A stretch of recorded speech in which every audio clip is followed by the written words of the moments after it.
What's your life-defining moment? You might have a few of them. You know what a life-defining moment is because your life is never the same after that moment. And there is something that connects, that unites all of our life-defining moments. And I want to share with you in this video one of my life-defining moments. And as I'm doing so, I want you to reflect on yours and see if you can find the answer to what connects these magical moments in our lives. So my first major life-defining moment came when I was 17.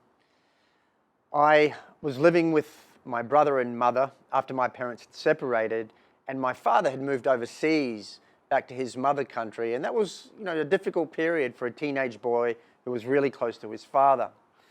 Now, we had learned that my father had recently been diagnosed with lung cancer, and my world was about to be turned upside down. On one February afternoon, I came home with my younger brother. We were renting a little dingy unit at the time, and I recall, it was so far removed to what we had previously been used to that my mother would often cry most nights. And when my younger brother and I came home that afternoon, she was sitting in the lounge room, distraught. I could tell something wasn't right. She said, "Boys, sit down. I got some sad news to tell you." So I remained standing, and then she proceeded to say, "This morning I found out that your dad passed away." Now, after hearing that sentence, my life changed forever. And what happened after that moment was a little blurry, but I do recall racing out of that unit and crying through the streets of suburbia with like a hurricane in my head and feeling as though someone had reached in, taken my heart and pulled it out. Now, I want to contrast that to something that is polar opposite that came many years later when I was recently married to the love of my life, and we were expecting the birth of our first child. We were adamant we didn't want to know the sex of that child, so it was all a mystery until we were in that delivery room. Now, long story short, they pulled this alien-like creature from my wife, and I severed the umbilical cord, and they wrapped this little creature up and they sat him on my lap. And to my astonishment, he wasn't crying. Now, throughout the pregnancy, I would read to my wife's tummy every single night. And when they placed my son on my lap, there was this moment where I kneeled forward and I whispered in his ear and I said, "Hello, Alexander, this is your father. Welcome to the world." And as I did that, he opened his eyes for the very first time and he smiled. And I tell you, in that moment, it was as if this positive lightning bolt had struck me, and I just felt this surge, this lengthy surge of just love and connectivity with this little creature that was my son. But also in that moment, and this is where the stories connect, I felt my father's spirit behind me, and it was like a synergy of 3 generations. And the reason I tell you these stories is because, we have or we will lose a loved one somewhere along the line. And we all have these life-defining moments, but can you guess what connects, what unites our life-defining moments? And let me tell you, that answer is emotion. Emotions connect us all. And what emotion is literally energy in motion. Because when we experience these chemicals, it is preparing our body for some sort of response.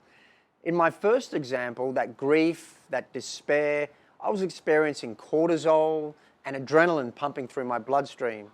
In the second example, it was the opposite, the pendulum opposite. It was, this cocktail of serotonin and dopamine and oxytocin, which is the chemical of love and connectivity. Now, there are obviously emotions that we can't control, but there are a greater range of emotions that sit in between those pendulum examples that we can control, such as anger and frustration and stress. And when we start to control our emotions, we're talking about emotional intelligence. And the first step to emotional intelligence is self-awareness. And you can get self-awareness through practicing mindfulness and meditation. These are no longer wishy-washy concepts. We have the science to confirm that by practicing these processes, that what you're actually doing is you're strengthening your prefrontal cortex, which can help in regulating social situations and emotions. So when I'm talking about regulating or controlling your emotions, first of all, you have that self-awareness to recognize where you're feeling that emotion. And then it's as simple as, engaging some deep breathing, diaphragmatic or box method breathing, for instance.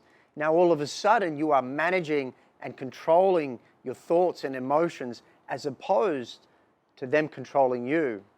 Now, there is something in the West, I think in particular, where emotions have been perceived as a weakness. We seek to suppress them. But when we manage them, they can really become a superpower. And once you learn how to manage your own emotions and you have that self-awareness, you're then in the driver's seat to help others, friends, loved ones, colleagues, to manage their emotions. You can mentor them through that process. And now we're moving into the realm of social intelligence, which is so important in this age of perpetual change and uncertainty.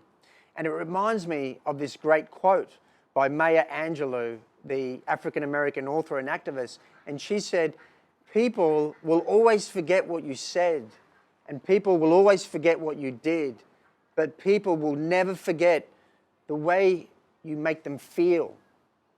And that's what we have to get in contact with. It's that emotion. We have to understand it, understand the part it plays in our lives, and understand that it's the ingredient that can connect us all. That's it from me. My name's Paul, and always keep an open mind.